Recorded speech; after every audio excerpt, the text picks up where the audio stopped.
sosial. Kemudian proses kognitifnya adalah penerapan ya. Kemudian konteksnya pada personal ya. Seorang atlet mengikuti program peningkatan stamina selama beberapa minggu dengan mengkonsumsi 3 jenis suplemen ya. Ada suplemen X, Y, dan Z. Nah, aturan konsumsi suplemen X diminum 3 kali sehari selama 3 hari berturut-turut. Kemudian berhenti 1 hari. Lalu mengulangi pola tersebut. Suplemen Y diminum 2 kali sehari setiap hari. Suplemen Z diminum 1 kali sehari setiap hari. Nah, program dianggap selesai ketika atlet telah menghabiskan 120 kapsul suplemen Y. Nah, harga suplemen X itu 40.000 per kapsul, suplemen Y 80.000 per kapsul, suplemen Z 150.000 per kapsul ya. Ini pertanyaannya apa? Nah, setelah berapa hari program tersebut selesai, berapa banyak kapsul suplemen X dan Y yang dikonsumsi selama program? Berapa total biaya yang dikeluarkan atlet untuk membeli seluruh suplemen tersebut? Nah, menurut kalian ini jenjangnya jenjang apa nih?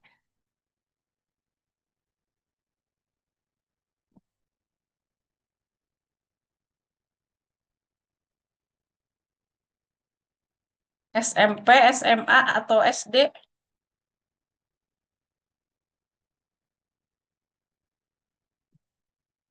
SMP, SMP.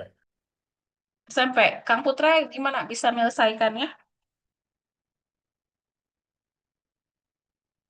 Oh, pertanyaannya tuh, soalnya Bu, soalnya. Nah, ini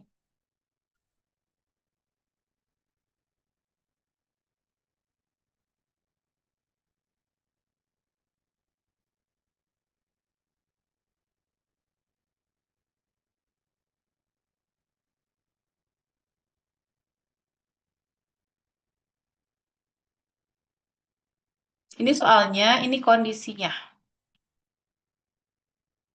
Nah, jadi teman-teman, untuk soal PISA ya, atau soal literasi matematis, soal pemodelan, itu biasanya didahului oleh suatu konteks atau keadaan, ya, berupa deskripsi seperti ini ya. Kemudian baru nanti diakhiri oleh beberapa pertanyaan yang terkait dengan konteks yang tadi, gitu ya. Itu ciri-ciri dari soal yang mengadopsi PISA ya, karakteristik soal PISA.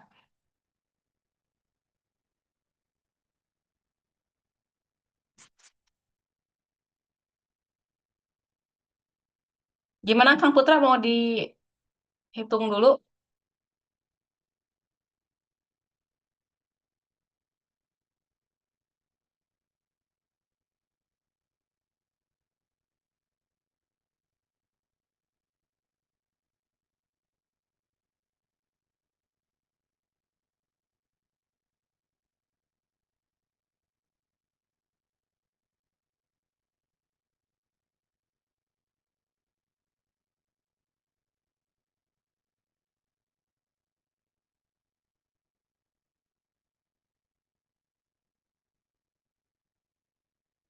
Ya, silakan untuk diselesaikan dulu ya.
Oke, gimana, Kang Putra? Atau yang lain?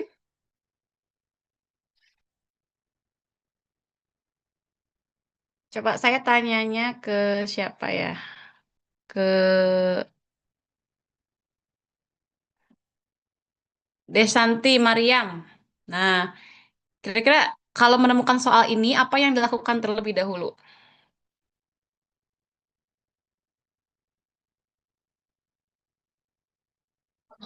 Iya, Miss. Ini masih ngitung, Miss. Lihat pola aturan konsumsinya dulu. Mm-mm. Apa yang kamu kerjakan terlebih dahulu berarti kalau lihat soal seperti ini?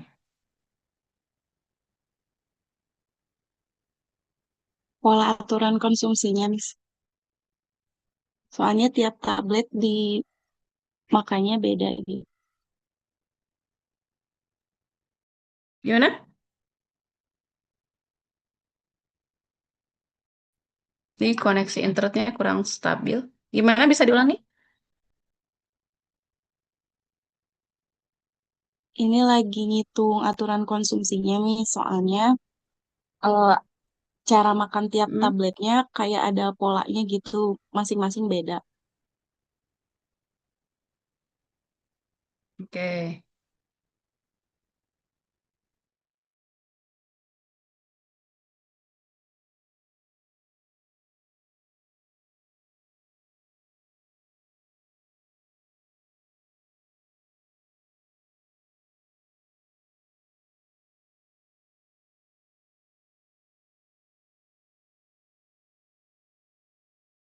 Berarti pertama kali cari dulu ini ya Bu ya, harga per suplemen yang per kapsul itu ya Bu?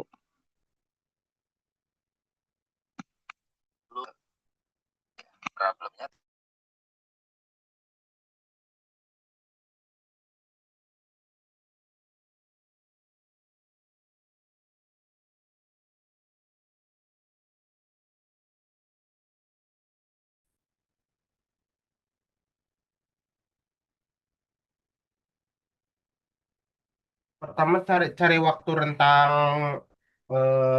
selesai ini kan selesai apa programnya dulu kan ya Bu.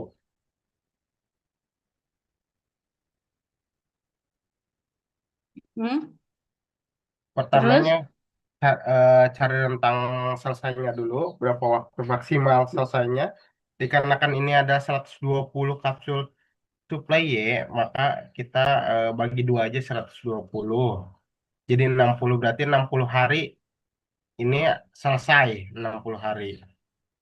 Terus cari yang X-nya kita ini aja tiga kali berturut tiga kali sehari berturut-turut. Berarti Nah, ya. 3 kali 3 9. Terus 1 hari selesai. Tuh Oke, kan jadi ada pemodelannya tidak di situ, Kang Putra? ada. Ya, tadi kan kita apa namanya? Kita menghitung dulu lama programnya ya.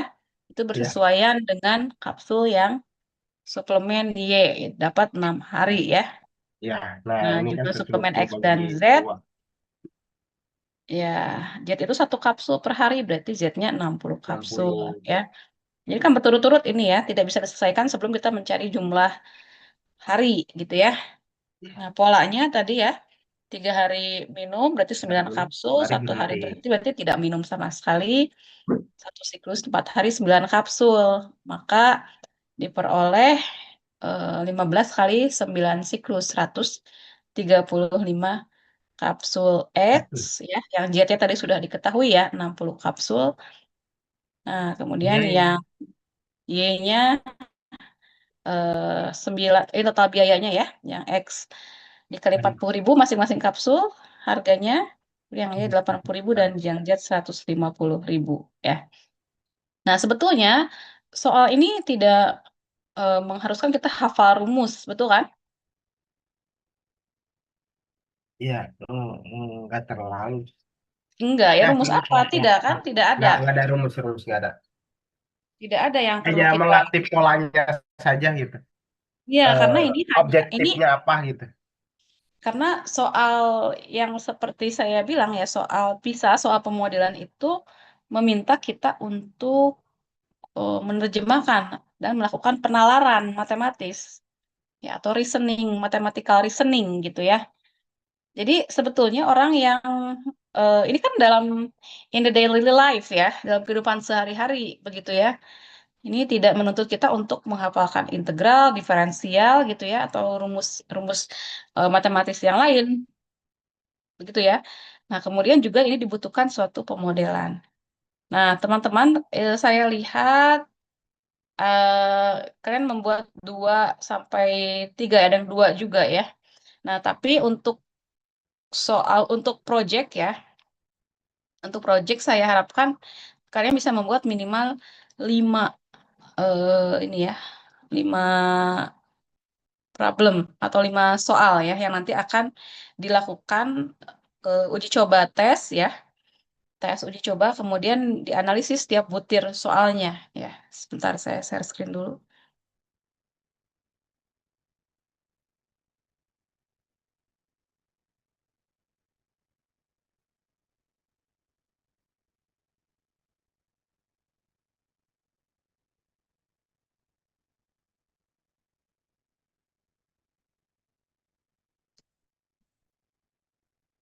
Nah, jadi dibuatnya nanti di apa ya, direkonstruksi kembali ya teman-teman. Bagi yang baru 2 soal silakan ditambahkan minimal 5 soal ya.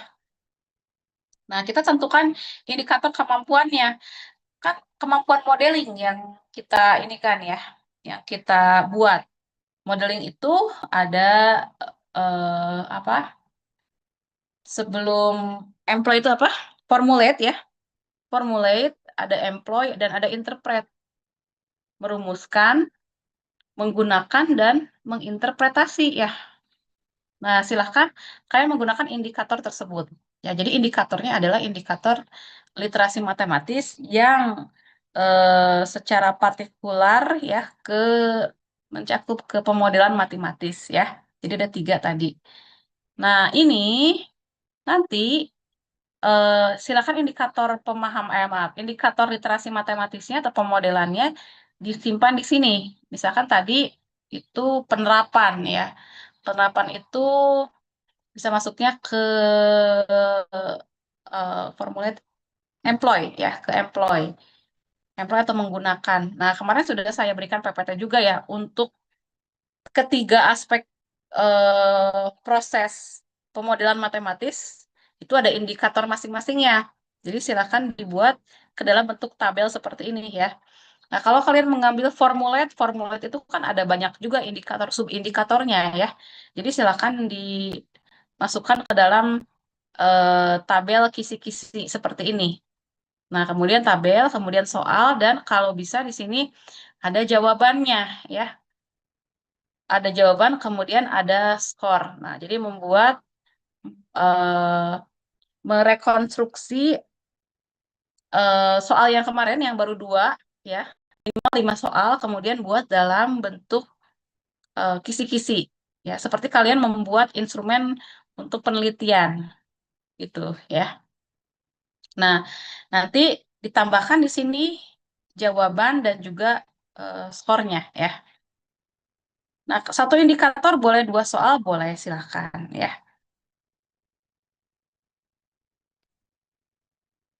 Nah, setelah itu ya, Ibu dan Bapak, kita kalau Ibu dan Bapak sudah selesai gitu membuat 5 butir soal minimal ya, itu lebih, kalau lebih gimana ya boleh silakan, tapi jangan terlalu banyak karena kita akan melakukan uji coba instrumen gitu.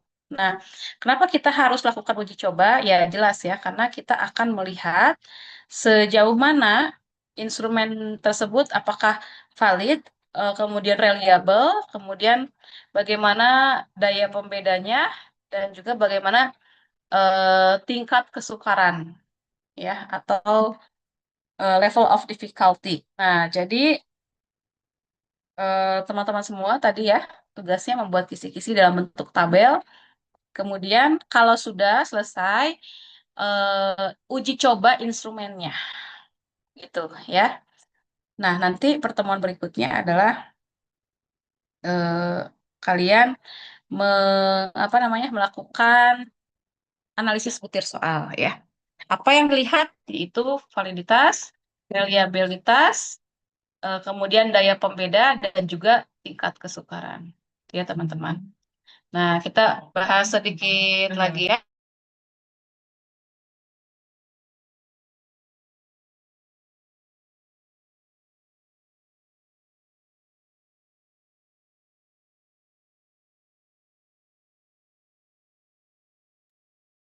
Ya, jadi validitas ya, kita bahas validitas dulu ya. Teman-teman juga mungkin sudah eh, memahami ya dari beberapa perkuliahan di evaluasi ya, apa itu validitas ya.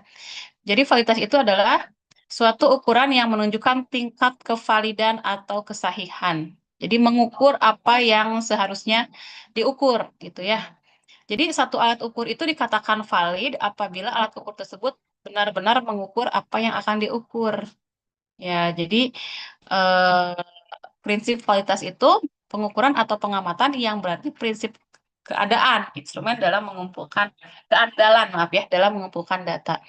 Memang ada satu instrumen soal yang tidak mengukur apa yang harusnya diukur. Misalkan, saya tadi menugaskan kepada kalian untuk membuat instrumen soal pemodelan matematik, begitu ya, matematik modeling. Tapi ternyata ketika kemarin dilihat masih banyak yang tidak atau tidak relevan, gitu ya, tidak relevan dengan pemodelan matematik. Jadi soal-soal yang diambil masih soal-soal pemahaman dan apa namanya soal pemahaman dan juga soal hafalan. Nah, jelas itu bukan pemodelan matematik ya, teman-teman. Nah, jadi dicek lagi ya. Silakan apa yang sudah diupload bisa di upload ulang di next assignment ya.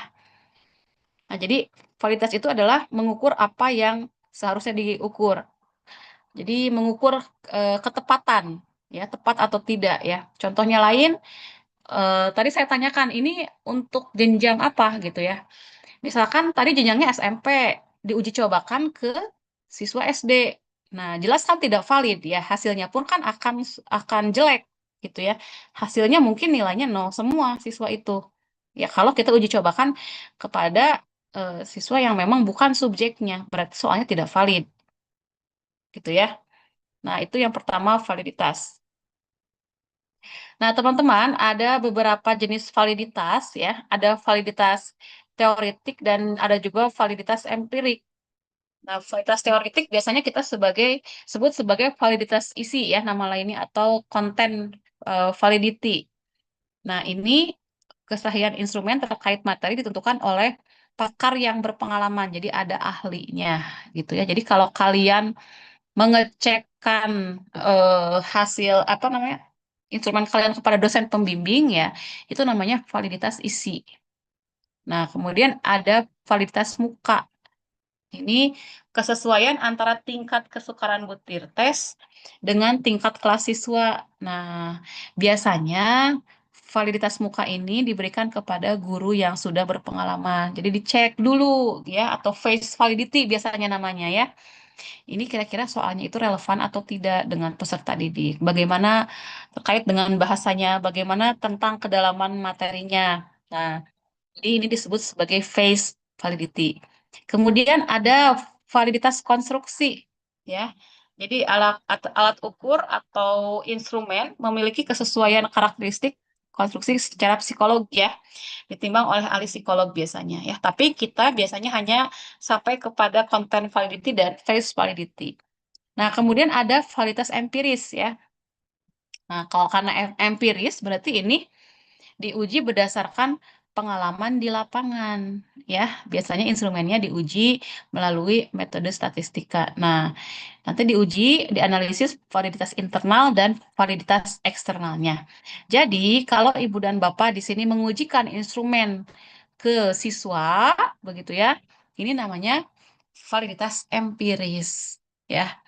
Kalau validitas isi itu mengeteskan, bukan mengeteskan, memberikan instrumen untuk diberikan penilaian kepada ahli, ya, judgment ahli atau expert judgment, begitu ya.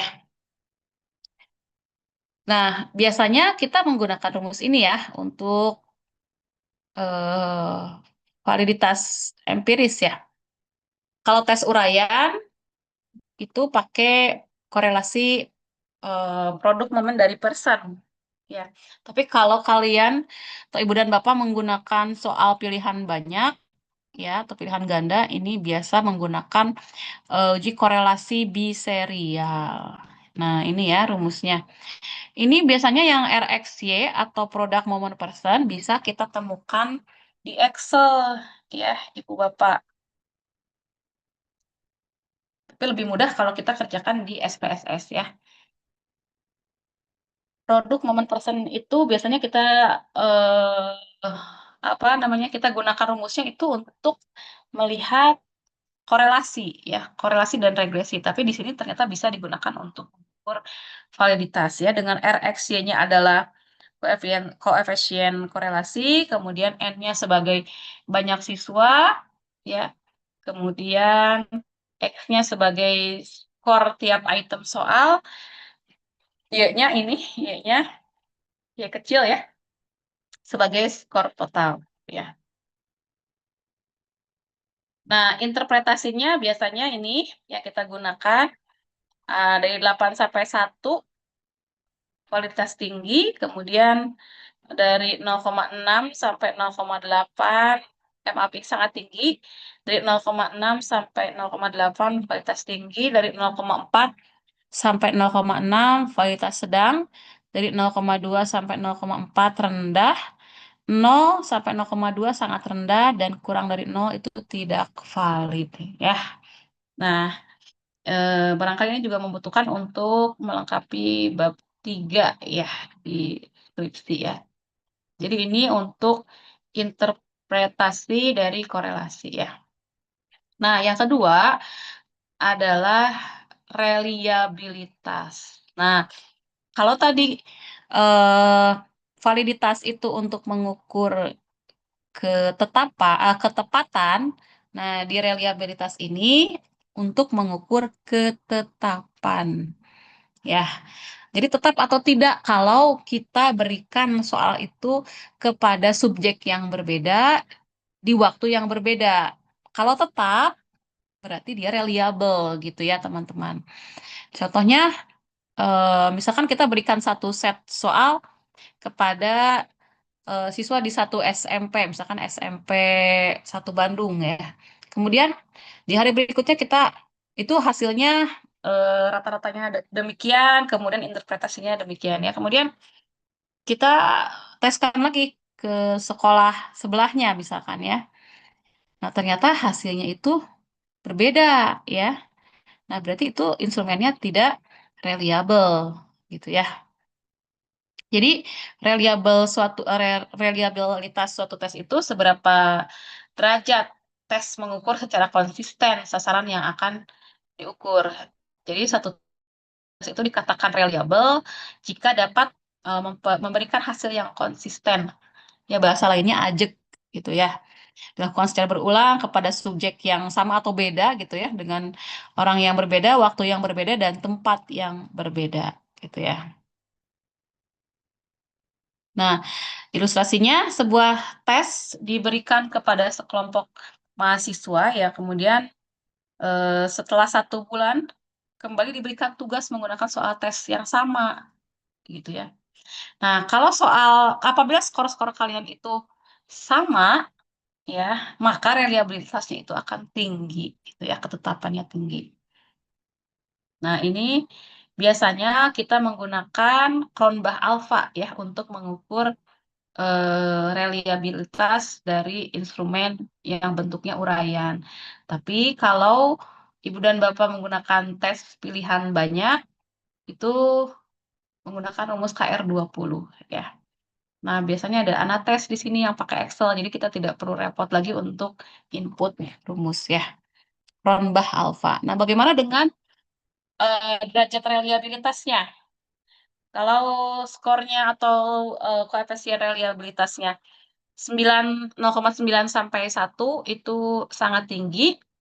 Kalau 7 sampai 0,9 tinggi, 0,4 sampai 0,7 sedang, 0,2 sampai 0,4 rendah, dan kalau R-nya kurang dari 0,2 berarti sangat rendah. Gitu ya, teman-teman ya. Oke, next ada yang disebut sebagai daya pembeda. Ya, ini teman-teman semua kan sudah mulai bimbingan ya. Sudah menguji coba instrumen belum?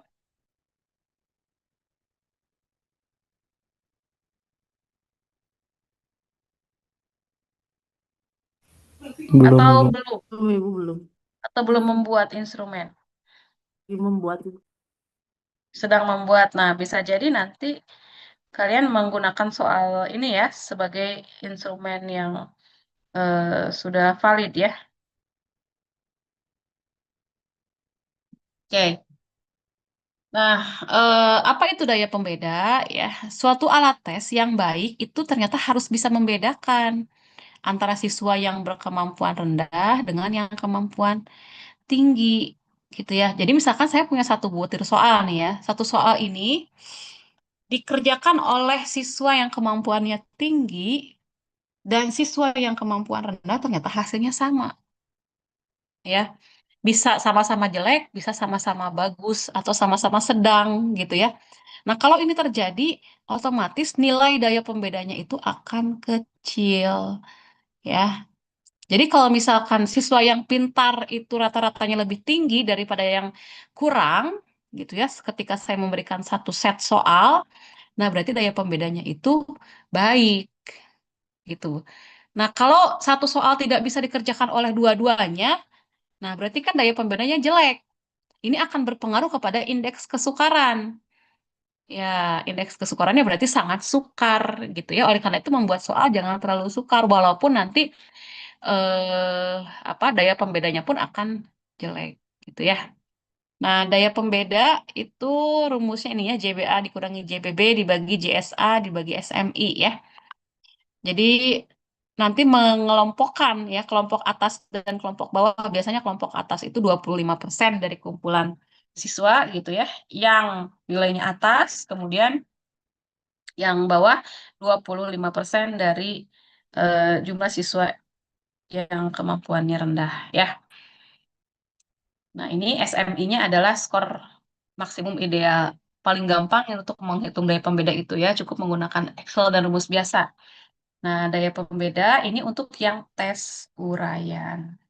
Nah, kalau yang untuk pilihan ganda atau pilihan banyak, eh, DB sama dengan PA dikurangi PB ya. Dengan PA itu adalah persentase jawaban benar kelompok atas, dan PB adalah persentase dari jawaban benar kelompok bawah. Jadi, di persentasekan dulu ya jumlah kelompok atas yang menjawab benar dan yang kelompok bawah yang menjawab benar.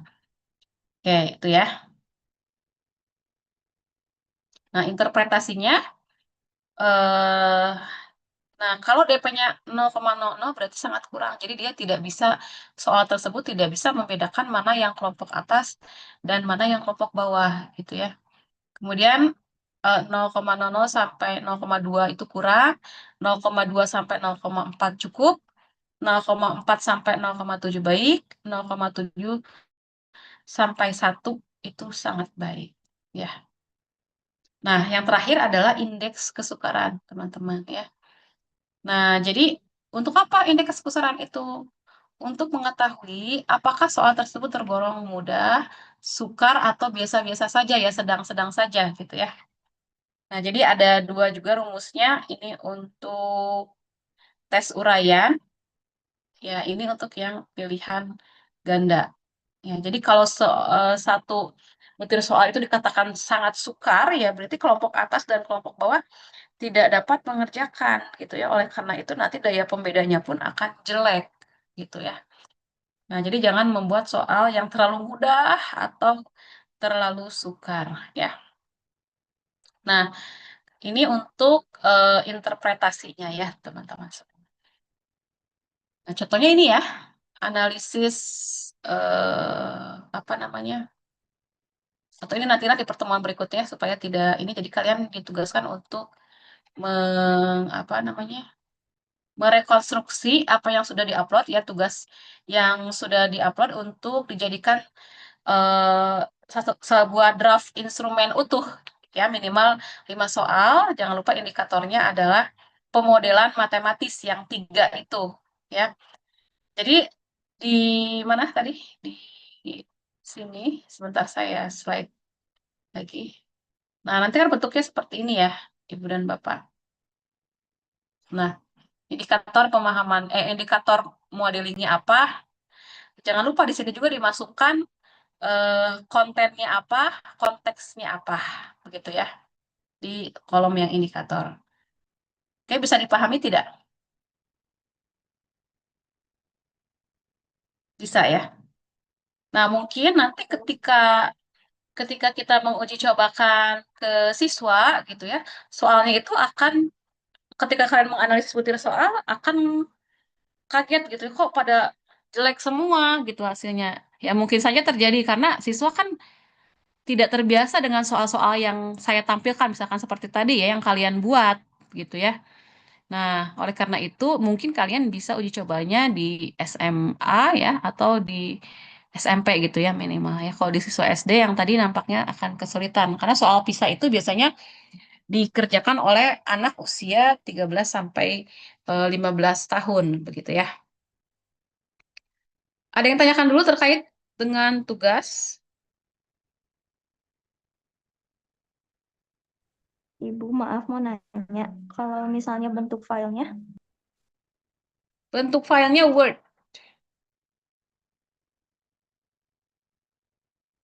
Di Word atau PDF juga boleh ya.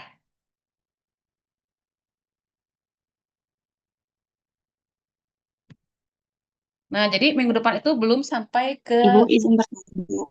ya, siapa? Desanti.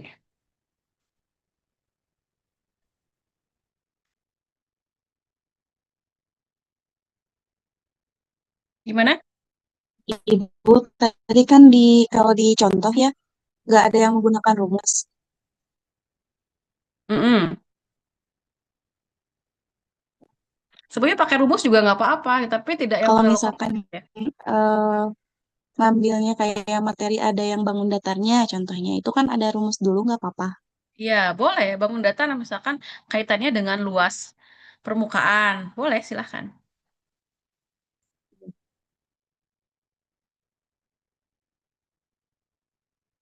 Tapi tetap di dalamnya ada penalaran ya, bukan hafalan rumus saja gitu ya.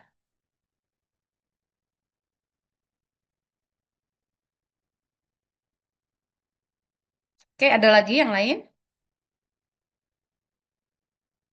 Minggu depan itu jadwal daring atau luring ya? Kang Putra sudah bisa di infonya Kalau di jadwal luring, di jadwal luring ya. ya. Kalau tidak ada Halangan. acara urgent biasanya luring. Tapi Oke. kalau tiba-tiba ada acara ya biasanya daring. Oke. Sebentar.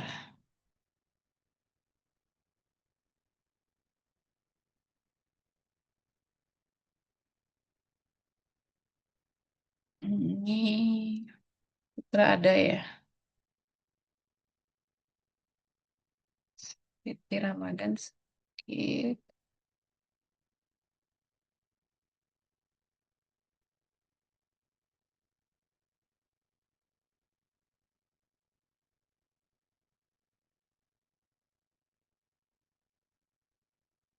Bu Sri Indah ada ya? Bu Febi, Bu Emma hadir? Ada, Bu. hadir Bu. Ya, yang Hadir, Bu. FPL bagaimana bisa dipahami? Maaf, Bu, kami tadi sedikit mungkin agak kurang konsentrasi, mungkin karena sebagian dari kami juga dual Zoom, Bu. Jadi masih agak, rancu Bentrok. mengenai tugasnya, Bu. Oke. Saya ulangi ya tugasnya. Ibu dan Bapak membuat tadi ya, merekonstruksi apa yang sudah diupload. Tugas yang sudah diupload ya, ke dalam bentuk kisi-kisi sebanyak 5 butir soal. Nah ini ya, contoh tabelnya seperti ini. Jadi yang pertama itu nomor, kemudian indikator dari pemodelan, kemudian ada soal dan ada jawaban, ya ada skor juga. Nah, di indikator jangan lupa ditambahkan untuk Bu Sri bisa di-mute dulu, soalnya suaranya bocor ke sini. Ya, di indikator itu ya di indikator bisa ditambahkan kontennya apa, konteksnya apa. Nah, jadi diperbaiki apa yang sudah tugas yang sudah di-upload di LMS ya, Ibu-ibu. Minimal 5 soal ya.